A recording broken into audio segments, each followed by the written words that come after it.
Hello friends, welcome. My name is Kamalveer. आज हम discuss करेंगे हेगल के आइडियाज़ को।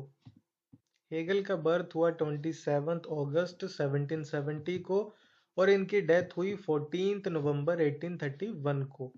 इनका जन्म हुआ था जर्मनी में। ये जर्मनी के रहने वाले थे। उस टाइम पे Germany was divided into city states. वो सिटी स्टेट्स में डिवाइडेड था।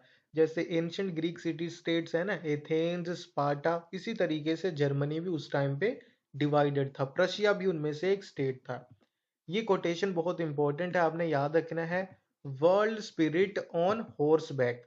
तो ये कोटेशन किसका है? ये कोटेशन हेगल का है। और हेगल ने ये बात किसके लिए कही है? वर्ल्ड स्पिरिट यानी कि विश्व आत्मा हॉर्स बैक, घोड़े के ऊपर बैठी हुई, नेपोलियन के लिए। क्योंकि नेपोलियन जब जीतने के लिए आ रहे थे प्रशिया को, तो उस टाइम पे इन्होंने देख के कहा कि नेपोलियन वर्ल्ड स्पिरिट की तरह है, विश्व आत्मा की तरह, भगवान की तरह हॉर्स बैक पे बैठ कर के आए हैं इस देश को जीतने के लिए।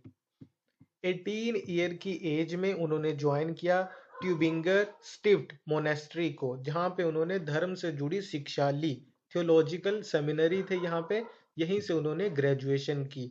After that he works as a private tutor, और फिर वो स्विट्जरलैंड में चले जाते हैं, एक प्राइवेट ट्यूटर के रूप में काम करते हैं।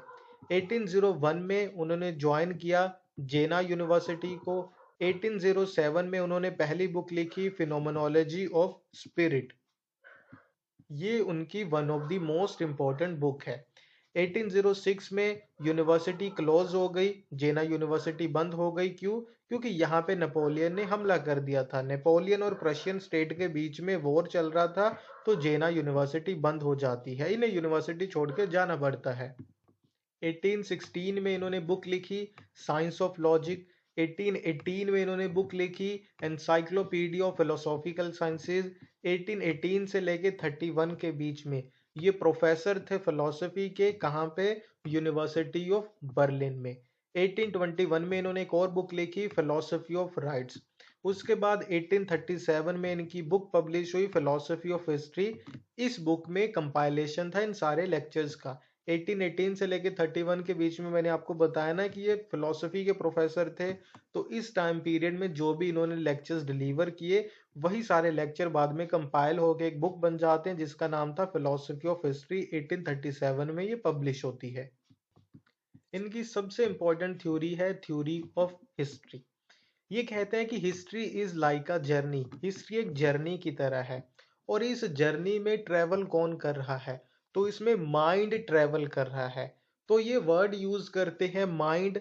चाहे आप इसे गॉड मान लो, चाहे इसे आप गाइस्ट मान लो, चाहे आप विश्व आत्मा, कुछ भी, वर्ल्ड स्पिरिट, कुछ भी कह लो, तो ये अलग अलग वर्ड यूज करते हैं। कहने का मतलब है पूरी की पूरी हिस्ट्री एक जर्नी है, और उसमें जो माइंड है वो ट्रेवल कर रहा है, और वो दिन पर दिन क्या हो रहा है? डेवलप हो रहा है। और वो जाना कहाँ चाहता है? तो जाना चाहता है वो सेल्फ कॉन्शियसनेस की तरफ। माइंड पूरी तरीके से कॉन्शियस होना चाहता है, तो इसीलिए पहले वो जानवर बना, फिर इंसान बना, इंसान में फिर समझ आई, वो सेल्फ कॉन्शियस होना चाहता है।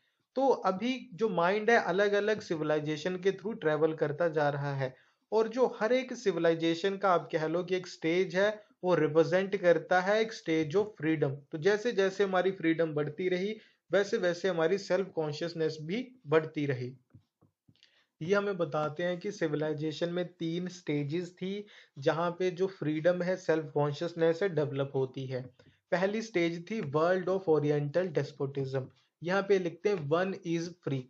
सिर्फ यहाँ पे एक ही इंसान फ्री हुआ करता था। कौन? ऑटोक्रेटिक रूलर, जो राजा होता था वही यहाँ पे फ्री हुआ करता था। इसको वो कहते हैं चाइल्डहुड ऑफ हिस्ट्री। हिस्ट्री का ये चाइल्डहुड है। यहाँ पे एक ही इंसान फ्री हुआ करता था।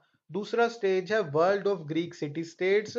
यहाँ पे फ्यू वर फ्री, कुछ ही लोग फ्री हुआ करते थे। इसे वो कहते हैं एडोलसेंस ऑफ हिस्ट्री।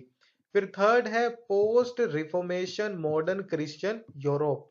ये तीसरा स्टेज है। इसे वो कहते हैं ऑल आर फ्री। यहाँ पे हर एक इंसान फ्री है। इसे वो old age age of history भी कहते हैं।